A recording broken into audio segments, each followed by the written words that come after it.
우리는 일상에서 어떤 것에 대해 말할 때 이미 일정한 방식 안에서 말하고 있습니다. 사과는 빨갛다. 나는 학교에 있다. 그는 어제 달렸다. 무심코 내뱉는 이 문장들을 자세히 보면 서로 다른 방식으로 존재를 설명하고 있습니다. 2400년 전 아리스토텔레스는 우리가 세상을 설명하는 이 방식들을 정리했습니다. 그것이 바로 존재를 말하는 10가지 기본 방식, 10범주입니다. 1. 존재의 전체 지도, 10범주. 그가 정리한 목록은 이렇습니다. 실체, 양, 질, 관계, 장소, 시간, 위치, 소유, 행위, 그리고 수동. 이것은 단순한 단어 목록이 아닙니다. 우리가 세상에 대해 말할 때 사용하는 모든 사고의 틀을 정리한 지도와 같습니다. 하지만 기억해야 할 점이 있습니다. 인간, 흰색, 세계 같은 단어 그 자체는 아직 참도 거짓도 아닙니다. 요리의 재료일 뿐이죠.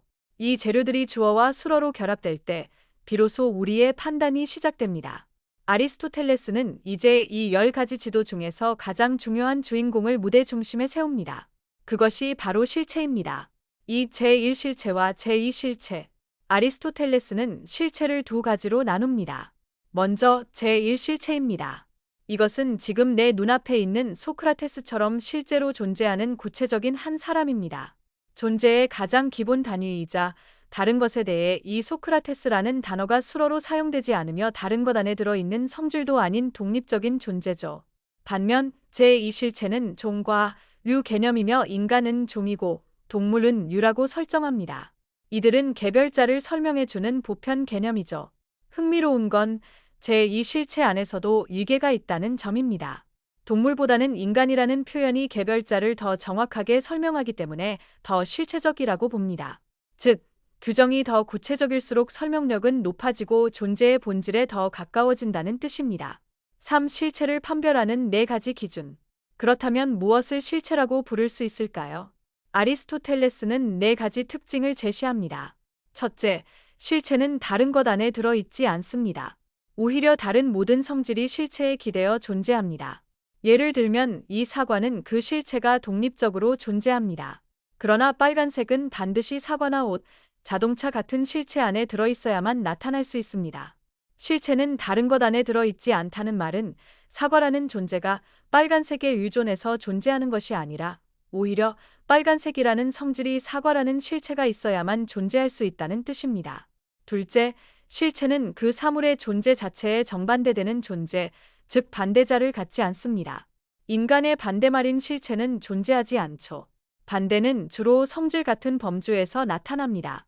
예를 들어 이 사과는 빨갛다라고 할 때 빨갛다라는 성질은 파랗다라는 반대자로 바뀔 수 있습니다. 하지만 사과라는 실체 자체가 반대 사과로 뒤집히지는 않습니다. 셋째, 실체는 정도의 차이가 없습니다. 누군가가 더 인간이거나 덜 인간일 수는 없으니까요.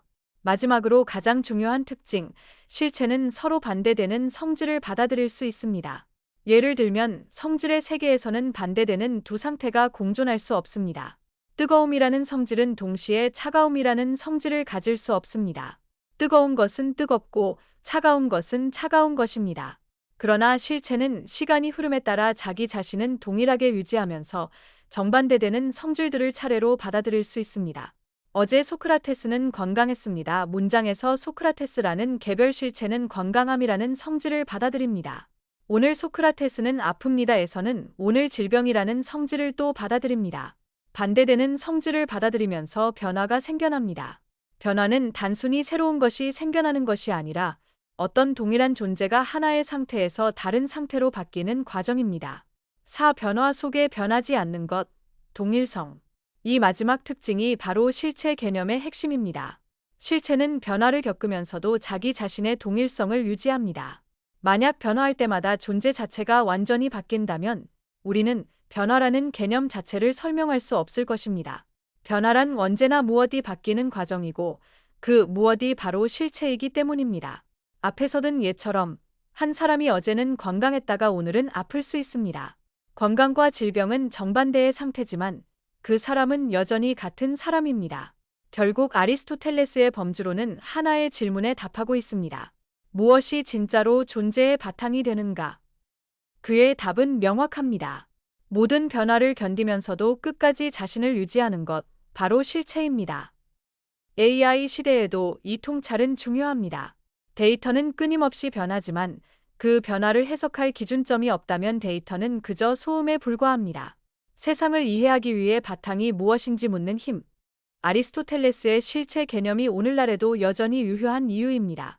이 영상은 송영읍의 금융 오르가논 네이버 블로그 중 데이2 범주론 2, 존재의 기본 틀, 실체와 시범주라는 칼럼 내용을 바탕으로 제작되었습니다. 시청해주셔서 감사합니다.